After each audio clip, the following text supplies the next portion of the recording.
But I don't know. I mean, I can just tell you that as we start, planning to go back into the office, I'm not super excited about just continuing to have just this, have most meetings be over video.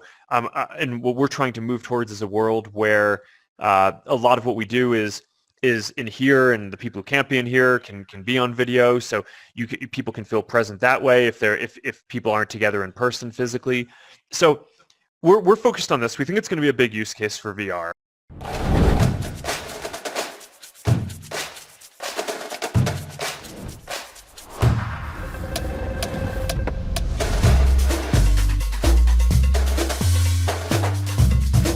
What's going on, everyone? Hey, how are you? Good afternoon. I'm Daniel from the UK. Good afternoon. We'll be going through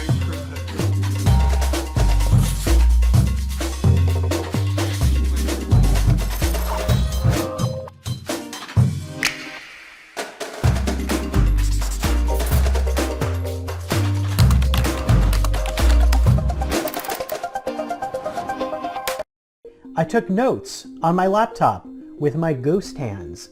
That's because we were meeting in VR with Facebook's new workspace called Horizon Workrooms.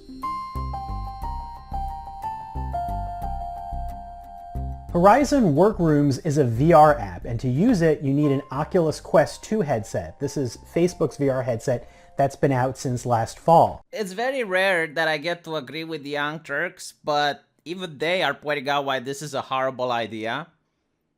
And it's not just because Facebook is a multi-billion, unaccountable corporation that can simply do whatever it wants. And their main way of making money is by gathering data from their users. I mean, it's in the terms of service. This is just flat out over the board, they tell you. And honestly, everything that's free means that you are the product. And, like the product doesn't get rights. But that means that Facebook will be able to listen to every single conversation that takes place at almost all the businesses that uses this program. Right? So all the meetings, Facebook will most likely be able to hear. And it's very similar with Sony. Like Sony recently said that if you're playing a video game on PlayStation with a friend of yours, their AI is going to listen to your conversation, and if it detects hate speech, boom, bam, you're gone. So don't expect privacy, because again, it's a private company. Why should they give you privacy? Why on earth would they have to? They're not legally bound to give you privacy. If they don't want to, they're not going to give it to you. So let's cut the crap. Anyone that trusts Facebook with this program is an absolute idiot. But unfortunately, there is the chance that your company might trust Facebook with this program, and then you're going to have to use it. Like imagine if a company says, yeah, all the employees, you gotta use this. We're going to have a meeting and I want everyone to be on Oculus. And the company can just provide you the Oculus. So this is a little bit dystopian in my opinion, right? Maybe that's a slippery slope argument, but I don't like it. And that's not the main reason why I don't like it. The main reason why I don't like it is you get to see this guy, Todd Mitchell, who was suspended from Facebook in the middle of the night. In the darkest hour, they suspend him. And he doesn't remember doing anything there. But let's say he did. Let's say he posted an edgy meme. Let's say he posted an edgy joke. Let's say he's a controversial individual. And his entire Facebook account was banned, right? But that doesn't mean like it just prevents him from posting on Facebook. No. Apparently, it prevents him from using his Oculus Quest as well. So everything you spend money on, every little thing that you bought, well, congratulations, account disabled. Like this is what happens when all these companies are intertwined. It's a good thing that Facebook is finally being sued for being a monopoly, and they're going to have to relinquish WhatsApp and Instagram. Like, think about it. It's like, okay, you get banned from Instagram, boom, banned on Facebook, boom, banned on WhatsApp. Like, that would be horrible. Like, they already know. They can compile all the data about you. Like think about it this way. If Facebook literally wants to know everything there is to know about an individual, they can connect your Facebook to your Instagram to your WhatsApp. Like they will know your phone number. They will know where you vacation. If you used shared location, they will be able to know what your likes are, like what your hobbies are. In fact, they actually use all of that in order to sell it to advertisers. It's like, hey, do you want to advertise to people who are in Romania and like motorcycles? Like, boom. Here you are. And then everyone that is in Romania and likes motorcycles gets to see the ad. That's literally how Facebook business model works. You don't have privacy. You sign away your privacy when you go into it.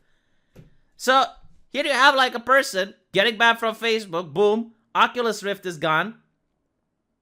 Apparently he got it back after having to show his ID, right? Like you get to show ID to Facebook. That's racist as fuck, as I understand it. What if this guy was part of a democratically inclined voting minority?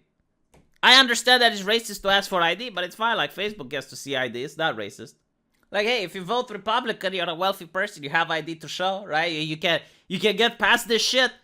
But what if you're a black voting Democrat? You're stumped. You don't have ID. That's what I understand. That's what I've been told on the internet, right? Don't get ID. I've been told that ID voting laws are racist, so they don't have ID. They're not going to get past this shit. This is like an unpassable wall. Like, what do you do now? But anyway, right? Like, now imagine that you need this virtual reality meeting ground in order to access your workplace, right? Because everyone works from home.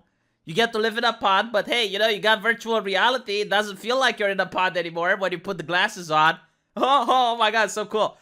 And let's say you actually say something controversial. I don't know. You say what J.K. Rowling said. Like, you say what J.K. Rowling said, or you even say, hey, I agree with J.K. Rowling's. And some moderator on Facebook maybe gets upset, bans you, boom. And then the next day you can't log into work because you don't have your account. And now the HR lady finally goes like, oh my God, I can justify my existence. I can finally do something to show why I get a paycheck. Let's fire this guy. Let's get him fired because now he got in trouble. Do you not think that in this situation, Facebook would just have a little bit of power? I would say it would have a little bit more power than the government. Like, the government wouldn't be able to do that. The government wouldn't be able to get you fired for a joke, but Facebook would. How's that not concerning anyone? Why are the leftists not upset? I mean, just so we're clear, all right? Alex Jones doesn't have a Facebook account, but members of the Taliban do. Okay, like, you can have child molesters that serve their sentence, like convicted child molester that use the internet in order to booger kids. And when they serve their sentence, they can have access to Facebook. But Alex Jones doesn't. Like, this is the company you want in charge to dictate morality, to dictate who gets to have an account and who doesn't. Unfucking real. You know, like, there is a joke on the internet right now, which I find it hilarious. The reason moderates, well, let's call them normal people. The reason normal people don't trust institutions is because normal people think that the institutions want them dead. Like, the institutions are out to get them. And by this, I mean, like, they want them to be in a ditch. You know, jobless, homeless, begging on the sidewalk. Because that's what cancel culture does to a person, right? Like, hey, you know, no jobs for problematic individuals, and if you don't have a job, you don't have a home, and there you go. The left wing, like the far left, so not the moderates, but like the radicals, they inherently trust the institutions because they believe that the institutions want the moderates dead.